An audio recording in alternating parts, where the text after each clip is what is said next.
You are listening to United or Divided, episode 3. Today we are getting into 3 distinct topics, 2 of which are current. They are the incident in Minneapolis with a gentleman named George Floyd. We are talking about mail-in voting and the different views from the left and the right.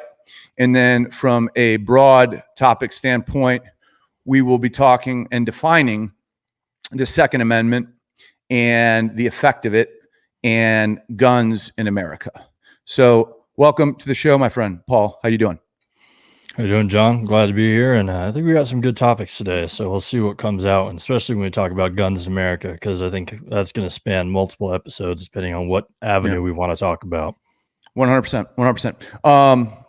Let's get into it. So before we got on, Trey, our producer, sent us a 8-minute or so Instagram video of a gentleman named George Floyd in Minneapolis, who, according to the information that's out now, might have written or was suspected to have written a bad check in a convenient mart, and police were called.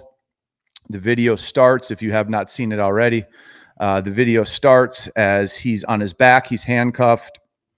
There's a police officer with his knee on Mr. Floyd's neck. Mr. Floyd repeatedly says, "I can't breathe, I can't breathe, I can't breathe." There's another police officer guarding the onlookers, keeping them away. Obviously, the onlookers start to get upset.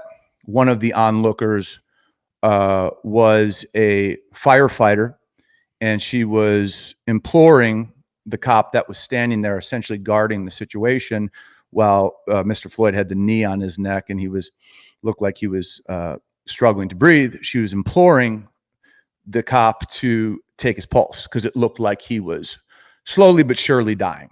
And that's what ended up happening. He ended up dying, apparently due to I don't know if it's strangulation, but he was suffocated by a police officer who felt the need, when he was handcuffed, to keep the knee on the neck of this individual. It's causing outcry, understandably. I hate this because it takes us into the black-white sphere again. And here we are, and there is cops, white cops, Asian cops on a black man, which is always going to add fuel to the fire of a situation. And Paul, what gets me more than anything is just, listen, we don't have all the information. That's what we were talking about before we got on the show. It hasn't been 48 hours yet. We don't know all that stuff. But what we do know is, to kill somebody, you need a judge. You need your due process and a judge to essentially, give a ruling of an execution. A police officer does not have the right, when you're handcuffed on your chest on the ground being suffocated, to take your life. And that's what really bothers me. And this thing was very preventable, as one could watch, because you're talking about an 8-minute struggle before someone loses consciousness. So this is going to heat up, and it looks really bad for the Minneapolis police force. Yeah, and like John said, I watched this right before we got on, and so the video starts and the suspect is already on the ground with the knee on his neck, and it looks like a case of police brutality. Don't have the full context on what's going on, but it looks pretty bad. And one thing is a little confusing is the arrest for forgery that went on in the first place, and they said that there was a struggle and he resisted arrest, and that's how they got there. But it doesn't justify the second half of that video, in which there is no response by the police officer to somebody who is unresponsive on the ground. And I agree with John. I think that it brings up some tensions. I think more particularly I would disagree, and I would say, instead of it black versus white or Asian versus white, because there was Asian officer on the scene as well, is more of a cops versus the public mentality that will be discussed, because that's typically what comes out of these cases. But looks pretty bad right now, and the officers they're already under investigation, and it doesn't look like the investigation is going to go their way based on the video we saw. And like I said, lacks the context. And I don't know why he wasn't wearing a shirt. Was that clear, John? Why the guy was shirtless in the video? I didn't read anything in relation to that.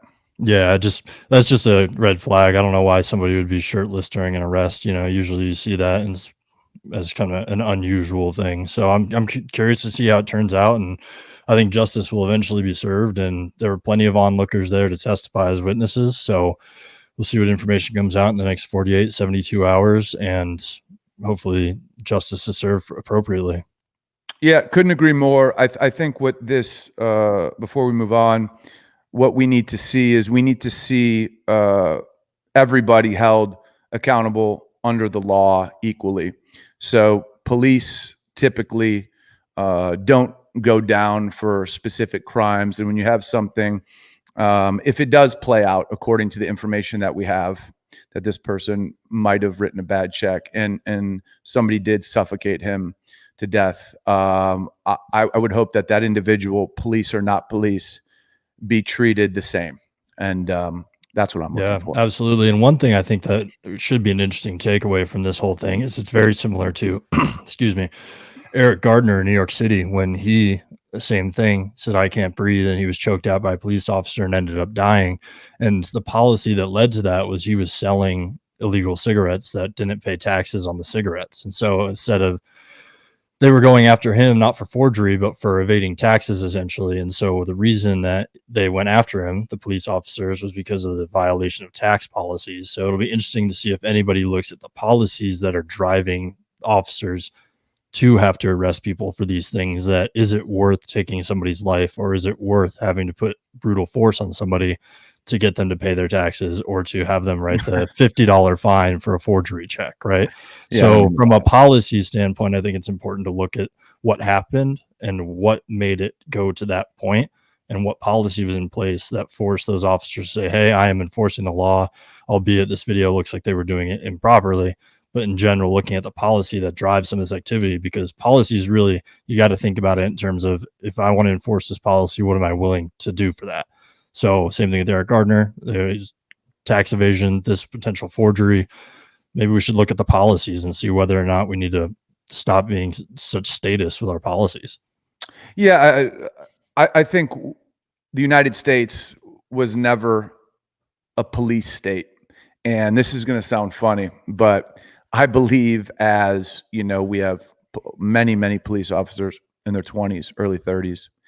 And with the rise of video games like Call of Duty, I really do believe cops and people in those positions, they are more aggressive.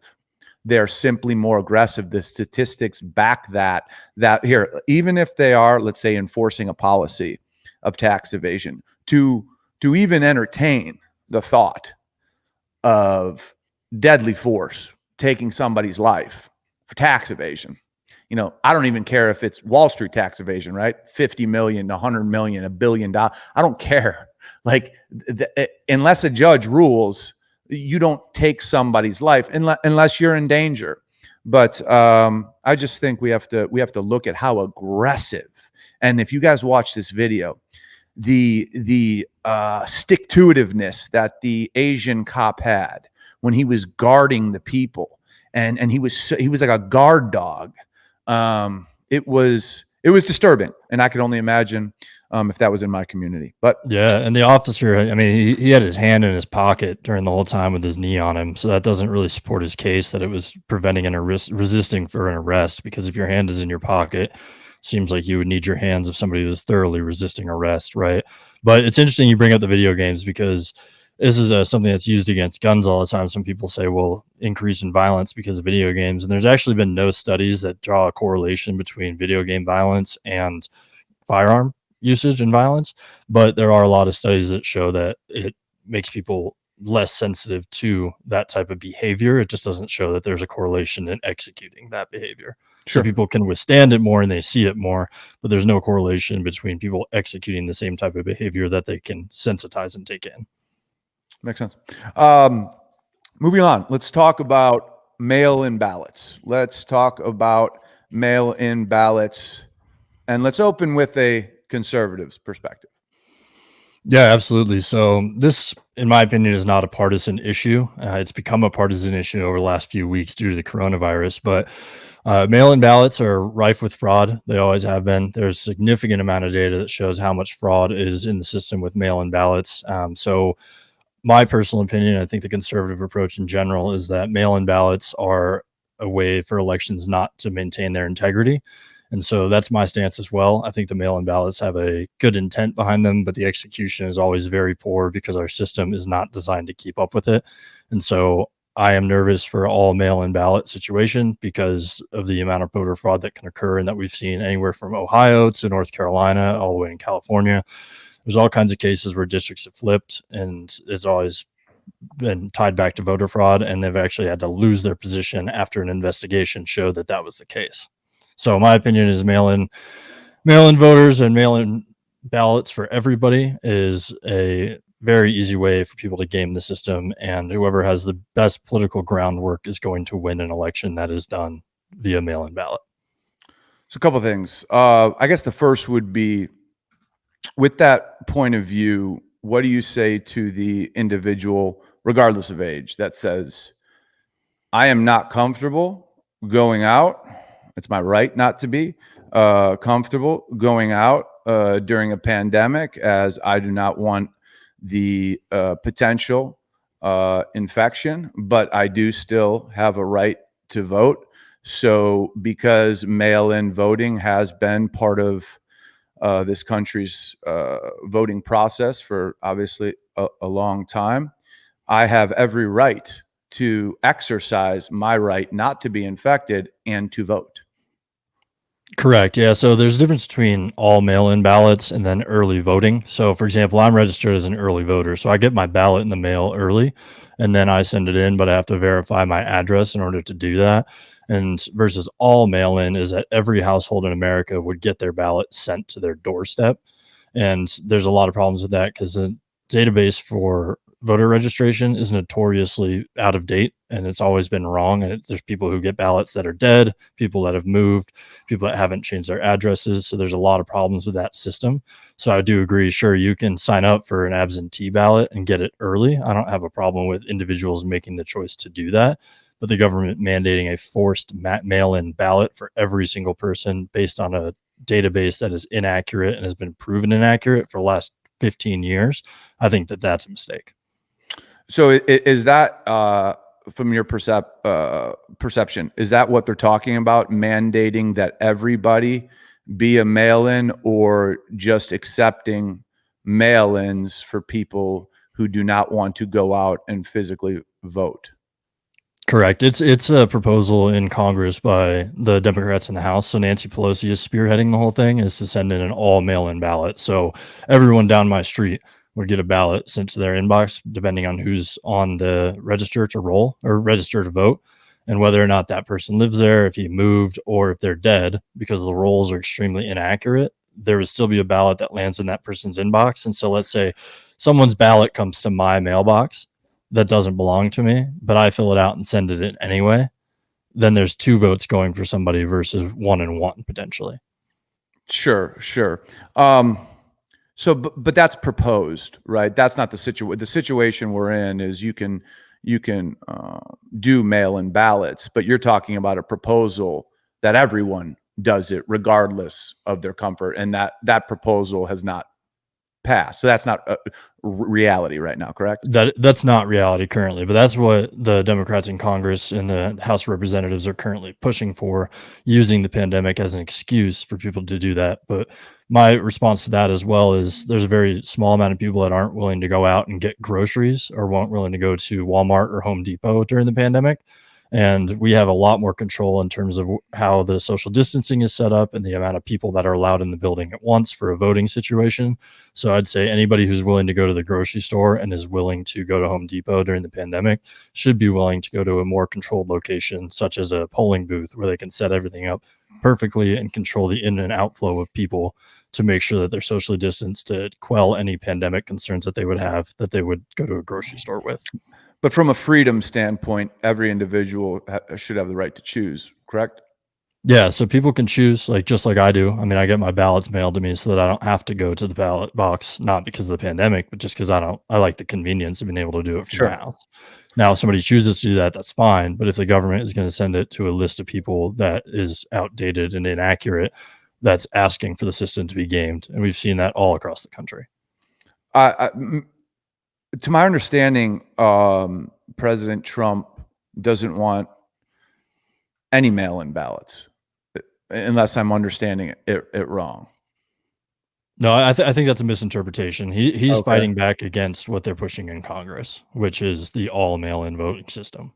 Okay. So President Trump. Okay, I'm gonna read a quote from what was this? Yeah, he tweeted it on Tuesday. There's no way zero that mail-in ballots will be anything less than substantially fraudulent. Mailboxes will be robbed, ballots will be forged, and even illegally printed out and fraudulently signed. The governor of California is sending ballots to millions of people. Anyone living in the state, no matter who they are or how they got there, will get one. That will be followed up with professionals telling all of these people, many of whom have never even thought of voting before, how and for whom to vote. This will be a rigged election. No way. So I guess when I read that, there's nothing of substance or fact in that. There's assumptions everywhere, and it's not what we've done in previous elections. In previous elections, you could do this. So I guess I'm confused if he is, and maybe you understand this better than me. If he's fine with mail-in ballots, he's just saying, is he just saying that I don't want everyone to be a mail-in? Is that what he's saying? He's referencing the latter of those two. Yeah, not the individual mail-in where you make the decision for an absentee ballot. He's not fighting the absentee ballot situation. He's fighting what's going through currently in Congress. Gotcha. So when it comes to people who, want to exercise their freedom to do mail-in voting because they don't want to expose themselves, let's say at risk population or whoever it may be, he's fine with that. That's how I understand it. Okay. Okay. Yeah. Gotcha.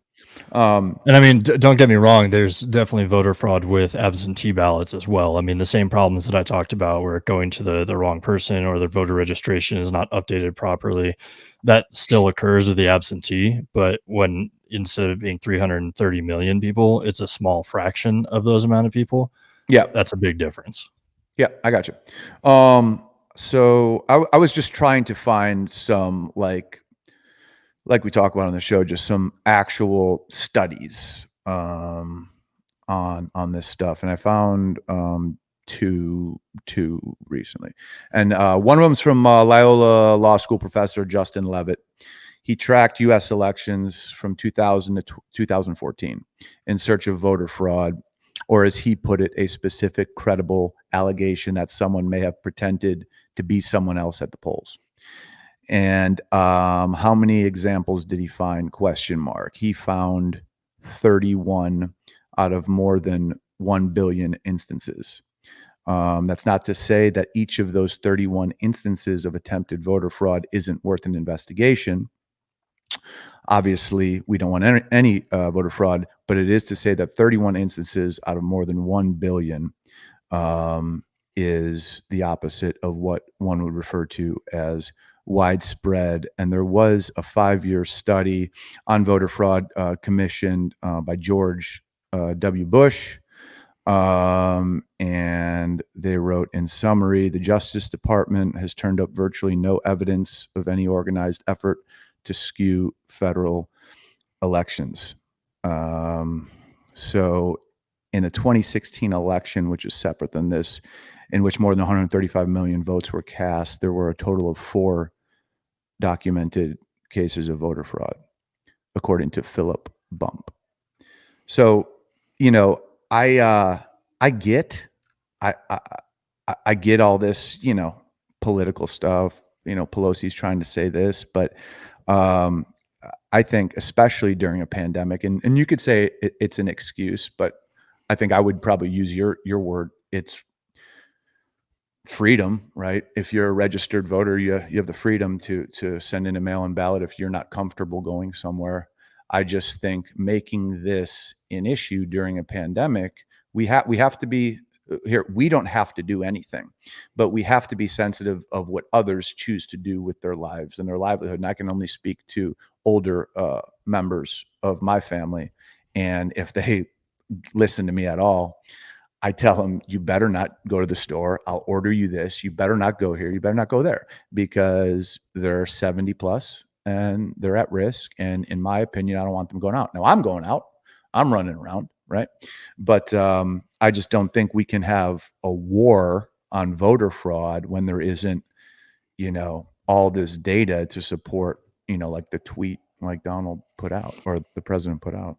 Sure. Yeah. So, I mean, I got another article here. And so, one thing about yours that I'd be curious about is the definition that he talked about in the first place, where he said credible. I forget exactly how he worded it, but the definition being used to define what that would be is important. Now, I think that the research that was done by the Bush administration is relevant. I think that's important. This year, I mean, this is by the Heritage Foundation. It's commentary by Caitlin Smallis. She's the administrative and research assistant for the Meese Center. So Conservative publication, correct? The Heritage Foundation. Yeah. Yeah, it's leans conservative, but it's certainly not far right by any means. Okay. They do have quite a few contributors who are not on the conservative spectrum. And then Hans Spakowski, sorry, Hans, if I screwed that up, but he's the Election Law Reform Initiative and senior legal fellow. And in their analysis, they have 1,285 proven cases of voter fraud in America. And they cite some examples here, and it talks about, for example, this North Carolina election. It was overturned. The governor in Gordon, Alabama was removed from office last year because of his conviction for absentee ballot fraud. And so that's what I was talking about before, is that can be extrapolated out to the mail-in ballots because it's the same thing. They've got a bunch of different examples in here from different states. Talks about Massachusetts, talks about Ohio, talks about California. So within this article, and I can send this to you to take a look at and see what you think of it, but this talks about the additional factors, not just whatever definition that was used for credible examples of voter fraud, however that was defined. This is talking about additional things about harassment of individuals. It actually says right here that there were millions of ballots that were sent out or misdirected in prior elections. So people that reported never receiving a ballot, or that it was shown that it was mailed and it was never received. So there was a disconnect between when it left the post office and when it was supposed to go to someone's house. They never got it. And so there's millions of mailed ballots that have been misdirected or gone missing in prior elections. And so there is credible data. That affects the left and the right, correct? Correct. Yeah. And that's why I said at the beginning of this is that it shouldn't be a partisan issue. Because, like I said, whoever has the greatest ground game and says, we're going to send 1 million people door to door and we're going to open mailboxes, pull them out, and then write down what we want and send it in. And then, or people are just ballot harvesting, going door to door and saying, hey, did you fill out your ballot? And somebody says, I don't really care who wins. Here, take it. And then they do whatever they want. So if a conservative walks into somebody's door and fills it out for Donald Trump, or a liberal walks in and fills it out for Joe Biden, then you're just running a ground game of who can steal the election faster. So you said in the study you cited there was 1,200 instances? 1,285 it says here. Gotcha. So I guess let's say every one of those was completely accurate. It just seems disproportionate to say, okay, there's 1,285 instances and we have typically 150 million votes cast. What is that, 0.00? Well, and you got to consider too, like some of the instances that they're describing aren't necessarily a 1-for-1. So if a batch of ballots goes missing, and say there's 100 ballots in that batch that goes missing, that counts as a one instance of fraud, but that's 100 potential election issues. Does that make sense? Yeah, for sure. So it doesn't outline within this article what the 1,285 correlates to in total votes per se, but it's not a 1-to-1. So it's not a 1,285 out of 330. It's a 1,285 times X out of 330. Gotcha. So is it your perception that if someone says, hey man, I want to do a mail-in ballot because of this pandemic, that they're using the pandemic as an excuse? I think if somebody wants to make that decision and then they do the work to get the mail-in absentee ballot, then they should have the right to do that. I don't think that the government should mandate a mail-in ballot for everyone because the person who's going out knows their address, they're registering for something that's going to come to their house versus if the government goes out and executes it on a roll that is very outdated and we have data to show that it's outdated. That is going to lead to a much bigger problem than if I decide to go register specifically for an absentee ballot that I know is going to show up at my doorstep because I gave them the right address. Why do you think in just like in time in the history of call it modern politics, um, voting has been, or the right to vote has been a much bigger issue on the right in terms of qualifying someone to vote, when it seems like the left is like, whatever, if you vote, you vote. But it seems like, I'm not going to get into gerrymandering, although it is very closely connected to this. But why do you think the right is so obsessed with qualifying someone to vote versus, I'm sorry, the right being so obsessed with that as opposed to the left? I mean, I think it's important to qualify for somebody to vote because if you just accept all votes, then not everybody is entitled to a vote. Felons can't vote, illegal aliens can't vote, people under 18 can't vote. There are restrictions to voting, and that was written into the Constitution because they thought it was important. So I think qualifying and making sure that people who show up to the ballot box are who they say they are and they meet the criteria in order to vote. I think that that's an important part of the system. Otherwise, then anybody can vote in the elections that govern the rest of our behavior. And I think that's a pretty negative thing. So when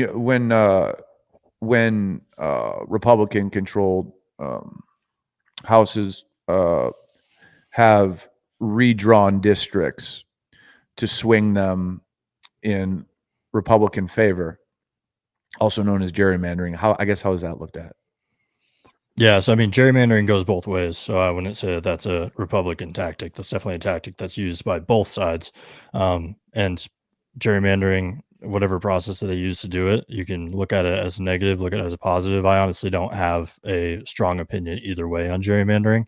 I'm sure that when they go into the negotiations to look at the districts, they say, hey, there's 10,000 people in this 3 square mile block and they need to move into my district. And they make up a reason like proportionality or per capita for each district in the state. Or I'm sure that there's legitimate reasons that they use and it happens to benefit them politically. But I'm also sure that there is political bias that they use to say, I'm going to pull in this additional 10,000 that'll swing the district. So I'm sure it could go both ways in Sure. terms of like proper intent and then negative consequence.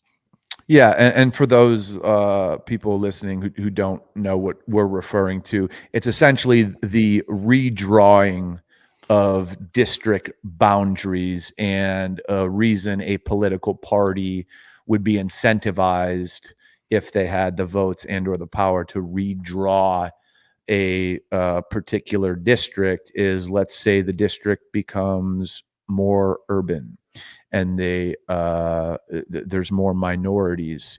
A Democratic controlled House could say, okay, we want them included because statistics show they're going to vote our way, and we need this district. Without them, it skews conservative. So if you're wondering what we mean by gerrymandering, it's essentially redrawing the boundaries of districts which make up states. States make up electoral votes, and obviously local and state elections as well. But that's what it is. And yeah, I think both sides have participated in it. But it's something that honestly just needs to stop. I mean, Yeah, in a perfect world, like if the population in the US was evenly distributed per square foot, right? You'd have a grid across the United States and each grid would be a district. But because that's not how the population works, obviously like upstate New York is very different than New York City.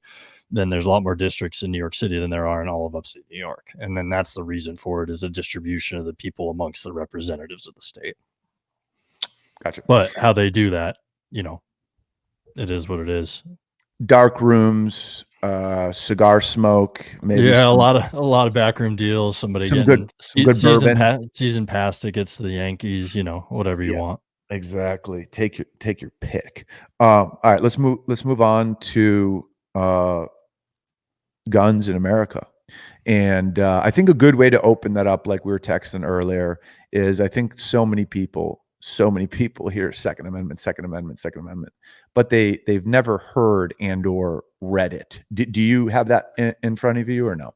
Yeah, I've got it right here. So Okay. the Second Amendment in the Bill of Rights, it reads, "A well-regulated militia being necessary to the security of a free state, the right of the people to keep and bear arms shall not be infringed." So that's the technical language of the Constitution. Yeah. And the reason I think it's important to bring that up is because when people hear the gun debate rage, they always hear the Second Amendment. And what Paul just read is what proponents of firearms and the legality of them, that's what they reference in defense of their right to keep and bear arms. That excerpt, I know it doesn't sound long, but it's in the Constitution, and that is the definition.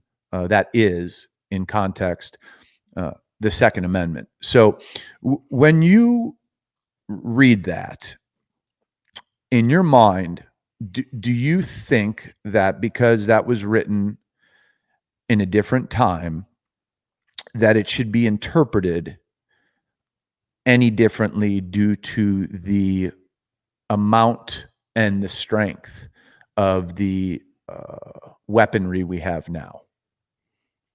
No, I think that it should be well, so the way that this is typically interpreted is there's 2 ways to interpret this. Because in the beginning where it says a well-regulated militia, a lot of times people say, "Well, that applies to the state, and that's the government." It's saying the government has the right, and then there's the argument that says, "No, it's the individual right." So there's 2 sides to it, saying it's an individual right or it's a state right, and the Justice Scalia actually talked about this a lot back when he did it. He was on the Supreme Court, and he's saying that it's the right of the people to keep and bear arms so that they can become part of the militia if called upon. It's not the right of the government to give people firearms to become part of militia when they call them up. So I think that the language is clear as it is, and I think that any additional infringements upon the Second Amendment are unwarranted. But I think that it should be taken for what it's written as, and the individual should be allowed to have pretty much whatever they want. There are restrictions, and that's been confirmed by the Supreme Court in their interpretation of the Constitution. But as of right now, how it stands, I think that anything that you can get your hands on right now legally is as far as I'm willing to go in giving up Second Amendment rights. So I think this is legal. You may know if it's not because I saw it on a website the other day. You weren't shopping, were you, John? Maybe. So Well, it depends on your state. It's probably legal where you are. If you're to the neighbor to my west, a it would be pa- a problem. like a Panzer tank. You Do can you? get a Panzer tank. Yeah. So in your view, is it completely um, normal's not the right word, but is it legal and should you have the right to have a Panzer tank? Honestly, so I haven't thought about this that much, but I'm Okay. going to give my gut reaction, Okay. and I'm going to say that you should be able to have a Panzer tank. But I will say that there's probably already restrictions on the book with regards to the ammunition for a Panzer tank versus just owning a tank. Right. So if we're making a distinction on owning a tank versus the actually operability of the weaponry of the tank, I think that's probably already restricted. But it's going to sound crazy, and people are going to say I'm a lunatic for this, but I think you should be able to have a tank and put something inside of it. Yeah, I mean, listen. Here's my thing, right? So yeah, I can understand how It's a people little, can. it's a little, a little nuts. Yeah, it's a I will say little it's a half baked fringe. opinion because Yeah, I haven't really been in the tank market recently, right. Okay, so I need to do a little more research on what's already legal versus not. But that's okay. my gut. That's my gut take. So here's the thing: like, I couldn't agree more with the right to assemble. I know I'm not using the perfect verbiage. A militia against, government tyranny or these things. Like I couldn't agree with that more. My only concern is that me or Paul or 20,000 other people aren't going to do a damn thing to a hostile government or our hostile government. Where we'd get blown out of the water with a fucking drone, and our muskets or our AR-15s or whatever we may have. The modern day musket. There you go. It's not going to do anything. So in essence, the principle, I love it. It's like, listen, if the government is tyrannical, get together, fucking fight back, right? The American Revolution, that's how we have the United States. And it took a lot of brave people to fucking pick up arms and go get it. But we live in a different place now. So to me, I interpret it in a way where I love it, but I also say, okay, I don't know how much that is relevant to today's times. But as a firearm owner and enthusiast, I'm truly torn on this issue, because I understand those people who do not own firearms, and they see the havoc that lunatics wreak with them, whether it be in movie theaters or obviously schools. And it's easy to scapegoat the firearms. I've truly in my life, I've been on both sides of this argument. So I struggle with it. But at the end of the day, people who would shoot up a school, right? If you're in that frame of mind, I personally have a hard time believing that at this point, if they couldn't access an AR-15, which is a semi-automatic gun, or something like that, that they wouldn't go find a bomb or something else. So there's a lot of scapegoating on guns, and I think where the gun community goes wrong is they double down when there's moments of disgusting behavior, like these school shootings. They don't need to double down on it. They just need to kind of stay silent, because people don't understand it. They're grieving, but at the end of the day, I think people make these mistakes and they commit these crimes. The guns don't. The guns may make it easier, but if you're that whacked in the head, I think you might find something else to commit the crime. I don't know. What's your take? Oh yeah, I mean, absolutely. But I want to go back to your original take, because I'm curious why you hold that point of view about how we wouldn't have a chance as individuals or collective Sure. against the federal government. Because the reason I say that is because we saw for the last 20 years fighting in the Middle East against a mediocrely equipped but strong-willed force of people that they were very, very difficult, if not impossible, to fully take down. And if you have a bunch of well-armed American citizens with a strong will and a much superior firepower force. I mean, just think about the amount of hunters in the United States alone, not necessarily even including firearms enthusiasts or recreational shooters. That's a huge percentage of people. Plus, the military is full of people just like me who don't believe in taking over the rights of the individual. And so you'd have a lot of defectors from the military in the first place.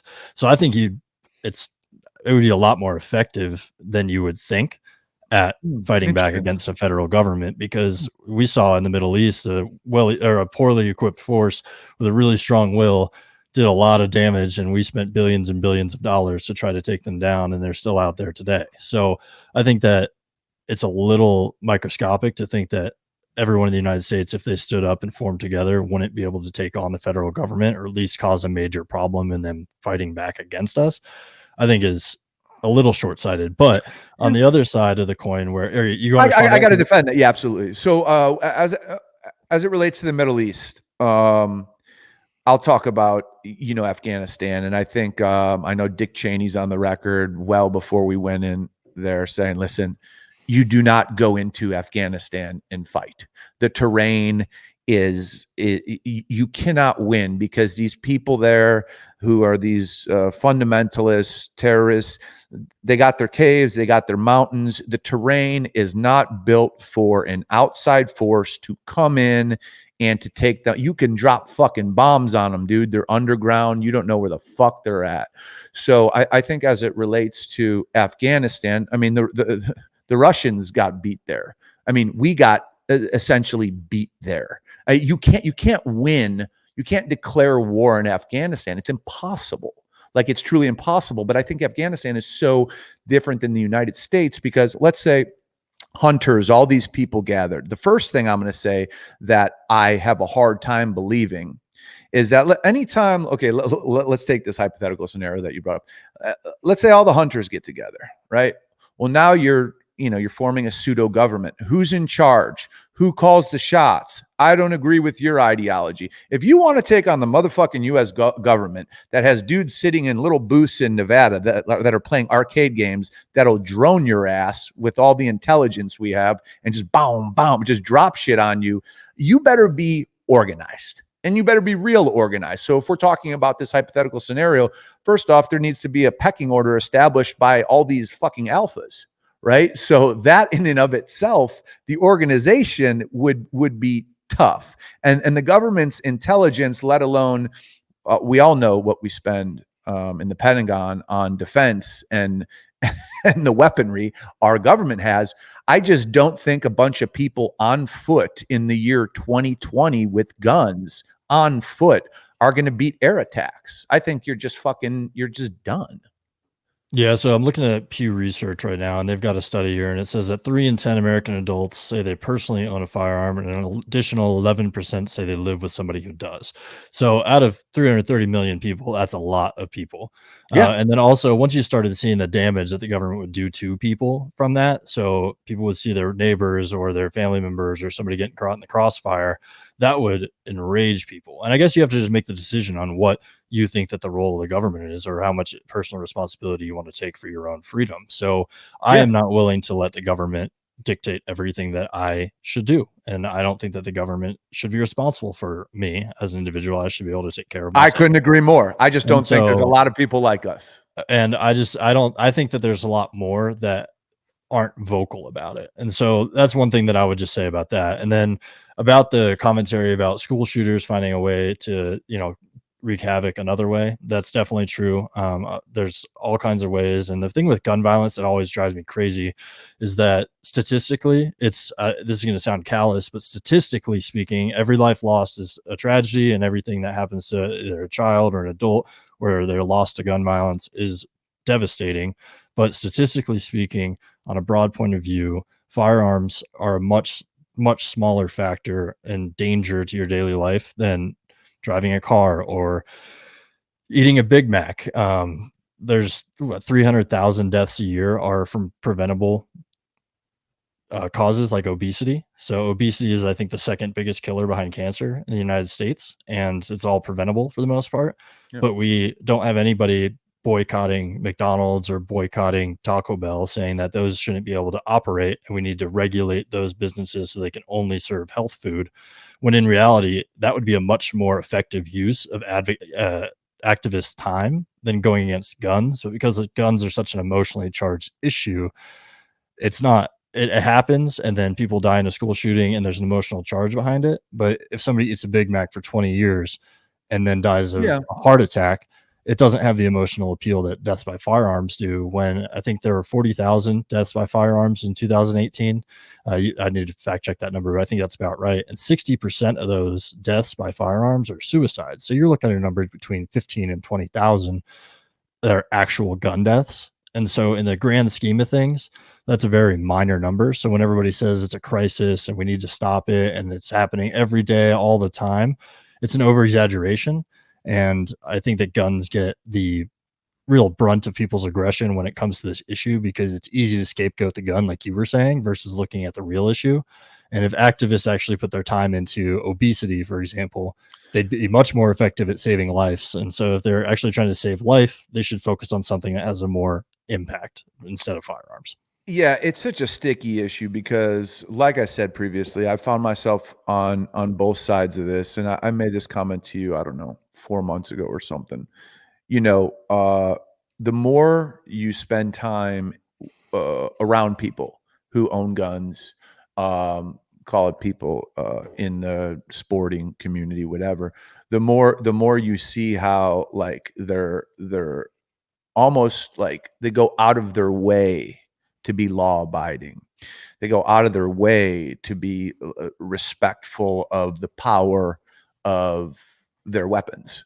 And I think people don't see that. And it's kind of one thing I like, or I hope about this show is like from being outside. Yeah, I've always owned a gun, but I never really got into the community. From being outside of the community a couple years ago to being in it now. Um, you open your eyes when you go places you don't normally go. So I can just say, the gun community, they're just a lot of law abiding citizens that just don't like having criminals, uh, basically the criminals' actions put on their head because they happen to enjoy firearms. Listen, I think people can look at someone and they say, "Hey, why do you like firearms? What the fuck is wrong with you?" Well, dude, why do you like table tennis? Why do you like ping pong? Everybody's different. And if Yeah. nobody's hurting anybody and they're using it responsibly and they don't have a record of, I think people need to be left alone because here's the thing. I understand the argument that people could say, "Oh, look at South Korea. They don't have any shooting deaths, right? You can't touch a gun there. Look at Taiwan. Look at the far. No, nobody gets killed with guns because you literally it's a phenomenally huge crime to own a gun, right?" And then they say, look at our kids being murdered in school. I get that, but I guess the only thing, and I don't even like how I sound when I say this, but I guess the only thing I can say to that is that's never going to happen in America. It's just not going to happen. Guns are a losing issue. And maybe it's because of how this country was founded. Go figure. I don't want to, I hate sounding non detail oriented, but it's just not going to happen here. Yeah, so it reminded me of an infographic that I saw before. And so this is from gunfacts.info, but going to the point where concealed carry holders commit less crimes. That's your intuition based on your experience, and it's actually true. So they've got information here. It says people with concealed carry licenses are 5.7 times less likely to be arrested for violent offenses than the general public, and they're 13.5 times less likely to be arrested for nonviolent offenses than the general public. So your intuition about the firearms community being very responsible and being not likely to carry crimes or commit crimes is true. And I mean, the way that I think about it is like every time I carry my firearm, it's a responsibility I take very seriously, and it does change my behavior. One of my rules of thumb is if I think I'm going to need my firearm where I'm going, I don't go to that place. So if I think I'm going to need a gun when I go there, I'm not going to go there. That's one of my rules. And so the general people who own firearms very responsible, and I think it's a hot topic issue, and it will be for a very long time because it's in the Constitution. There's ways to interpret the Constitution differently. There's different interpretations, even from Gorsuch to Kavanaugh all the way to Scalia. They look at it slightly differently, but it's been affirmed by the Supreme Court that it's an individual right to own firearms. And until the Supreme Court changes that in the future, and a constitution needs to be updated and an amendment needs to be passed, which will never happen because the percentage you need to get that to pass is way too high to get over. And plus, it's unenforceable. Like, there's how many millions of guns in the United States where they're going to go door to door and pick them up? And when people start fighting back, they're just going to shoot those people. That's going to lead to an uprising as well. So I think it's definitely an issue that's going to be carrying on Yeah. forward for a very long time, as it should. And people like myself aren't going to give an inch when it comes to any more rights, because every time we give, they take a mile. So we're tired of giving up any ground when it comes to the Second Amendment, because you never get it back, and the promises of safety on the back end never hold true. Yeah. So, you hear a lot. They're going to come take your guns. Democrat gets elected. No one's going to come take anyone's guns. Let's be real. No one's gonna come and take your fucking guns because, like you said, if someone tried to They're gonna come, try. They will try to do it, oh, but if they they will did, not if be they did that, successful. then shit would go down. The shit would go down if they did. I don't believe anyone in this country believes you can outside of a campaign, stupid Beto O'Rourke comments, stupid shit. I think they could go after the selling of, let's say, rifles, sporting rifles and shotguns. They could go after, ARs and stuff like that. But in terms of coming to your home and first off, there's no fucking database. How the fuck are you going to come to my home and take my gun? You don't know what guns I have. Well, and but the thing is, they'll incentive. So that's how it starts, right? And that's exactly what I'm talking about is give an inch, take a mile, right? So you say, all right, we'll let you have AR-15s.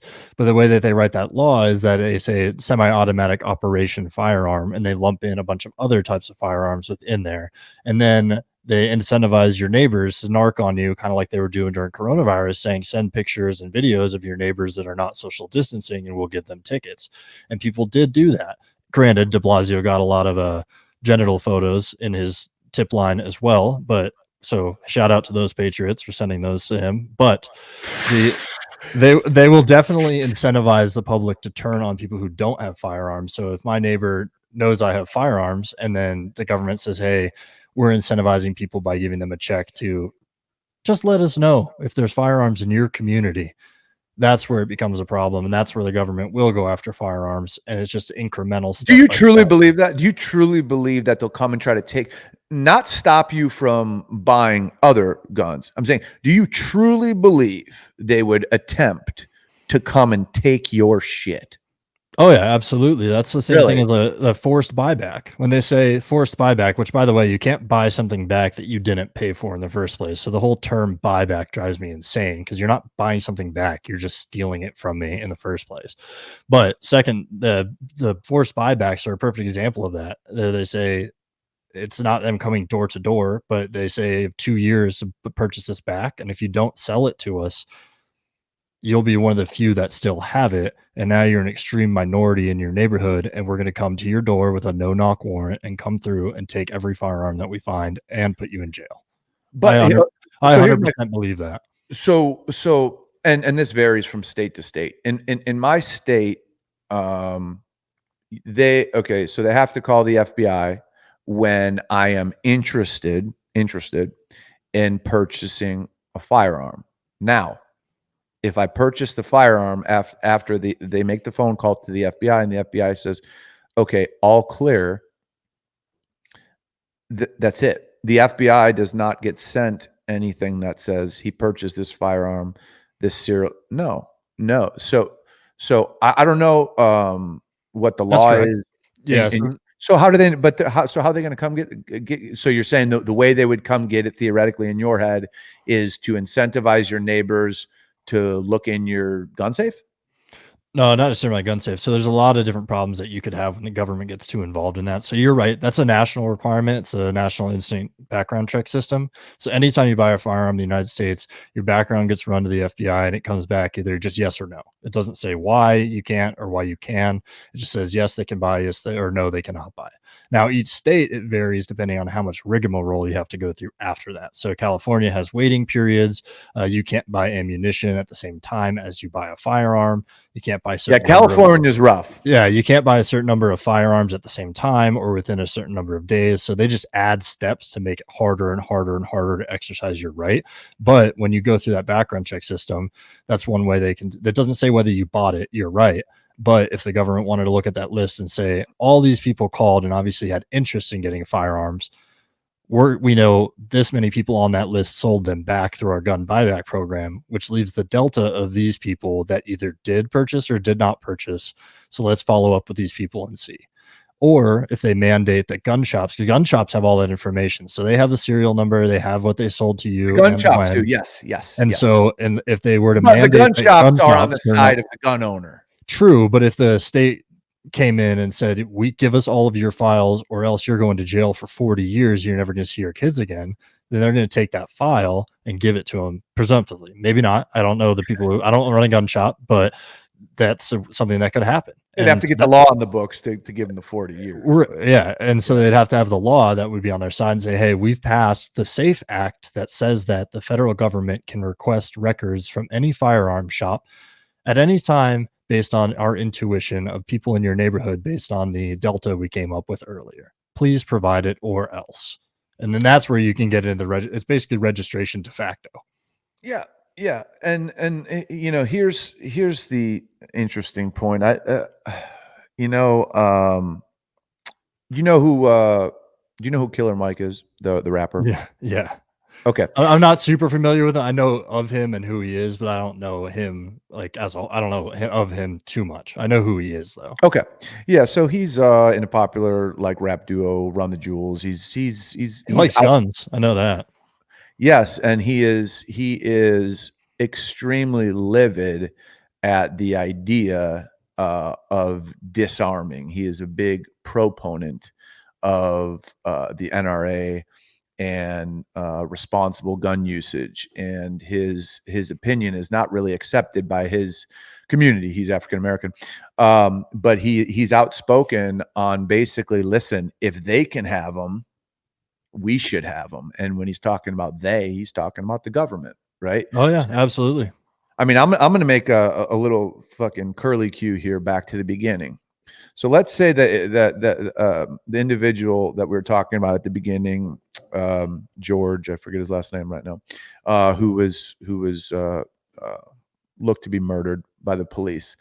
Let's say that's a white woman and her name is my mother. That's when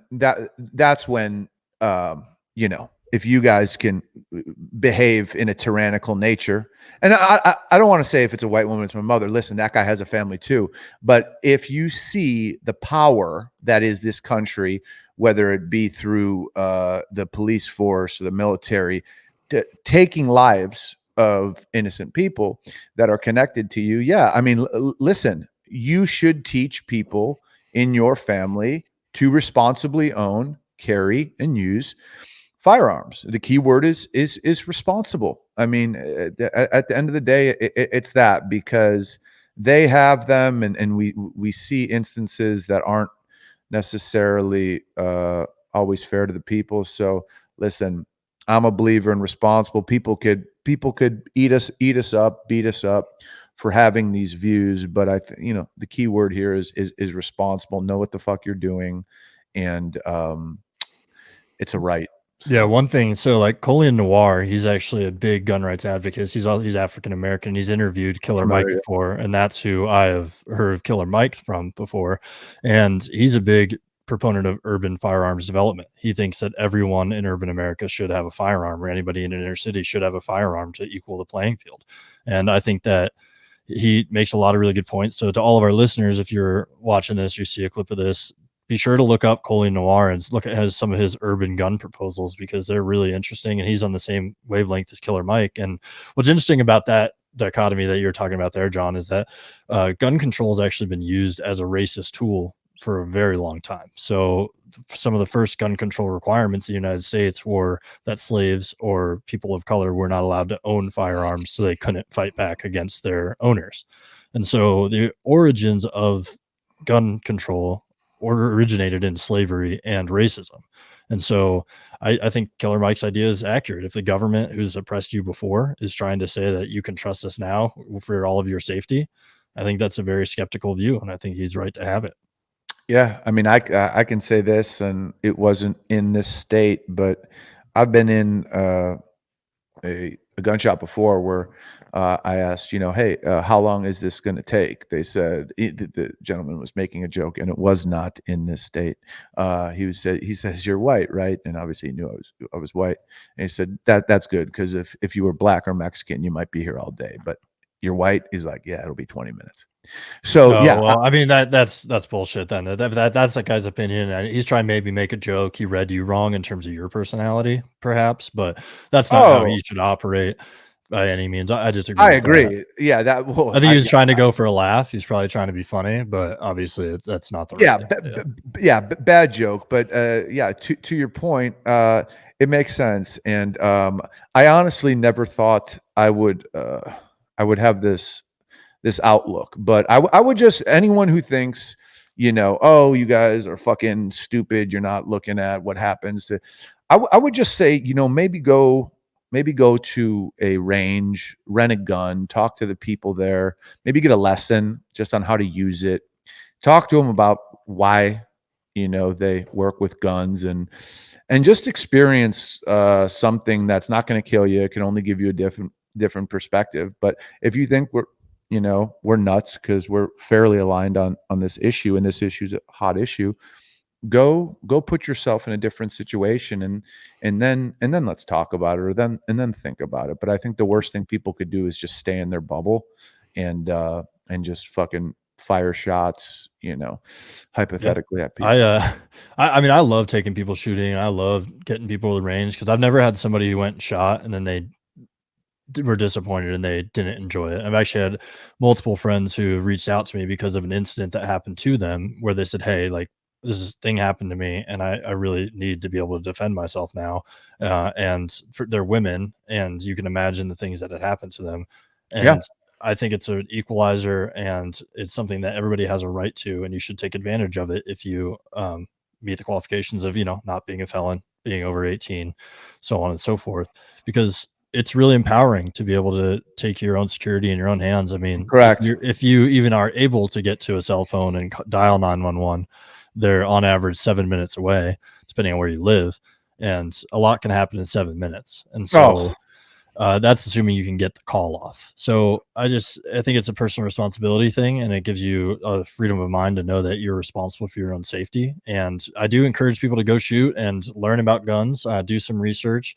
There's a lot of good organizations out there, a lot of places you can learn online, and um, they talk about what is it? They talk about gods and God. People who don't like God and guns don't like God and guns until they're praying that you show up with one to oh, save them. So that's always one thing that I've thought was kind of funny. But yeah, yeah, firearm ownership I think is critical, and it's in the Constitution because number two for a reason. Because if number one doesn't work out, you got number two to get it back up top. yeah. I'll end here with a little bit of a story. So what really got me into it was, um, you know, as a business owner, I felt incredibly irresponsible after an incident. There was an incident um, in one of the businesses where somebody was obnoxiously drunk, was extremely large and extremely aggressive one night. And they tried to break a window here first. And then it was one of our guys' first nights working, and he went chest to chest to him. Didn't know if he was going to assault him, but this guy could have been armed, and literally, um, it was a problem. And I was like, we do not have anything here to basically just responsibly protect the people who work here. And like, as I was pondering, should we put a firearm in the business? A week later, someone came in who was like on the verge of tears, was like crying, and this person kept apologizing to the gentleman who was working here. And the gentleman who was working here was starting to get really scared because this guy looked like he was on edge. He was breaking, and he was looking outside, inside, outside, inside. Luckily, a group of people walked in the store, and right as the person who worked here perceived that this person literally might pull a gun, shoot, the gentleman who was working here, and then himself. That's what he thought was developing, but he couldn't stop it. Another group came in, and this guy bolted out of here. And at that point, I just said, okay, we're responsible people. We're not fucking cowboys.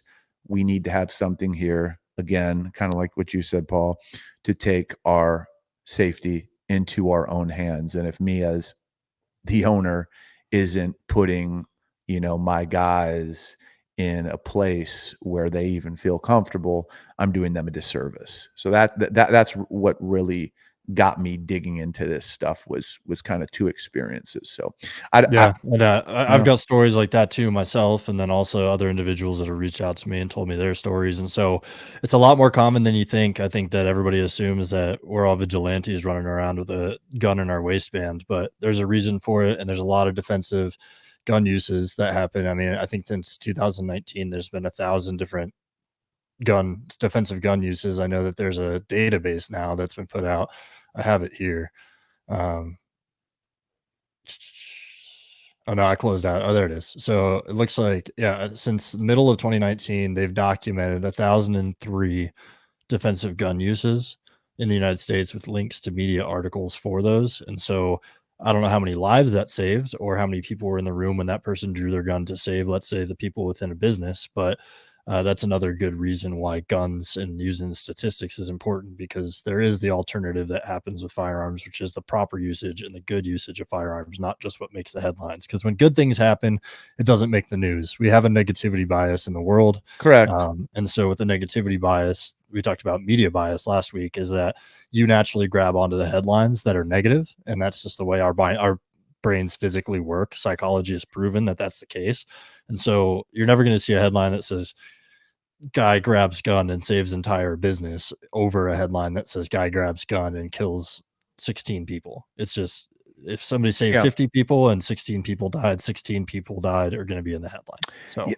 And just one thing I want to add before we go is think about the pandemic, man. When this thing was kicking off and we didn't know much. All I could say is I took a lot of comfort in the fact that, if there was issues and looting and all this stuff, because we didn't know the strength of this, and we still really don't. But I took a lot of comfort in the fact that I'm probably one of the last houses you want to visit. yep. And I'm not saying Mhm. that like a badass. I'm just saying that like, okay, like, when we get broken down to our basic stuff, right? Survival is at the core. And during something crazy like this, trust me, you are going to feel more comfortable, not because you're a badass, but because you can protect those you care about in a more aggressive fashion if need be. So I'll kind of just end with that. Yeah. You loot, we shoot. 100%. All right, good stuff today. I think divided on a few principles, united on more than I expected. But this was our 3rd episode, and Paul, the listenership is increasing, so we appreciate everybody tuning in.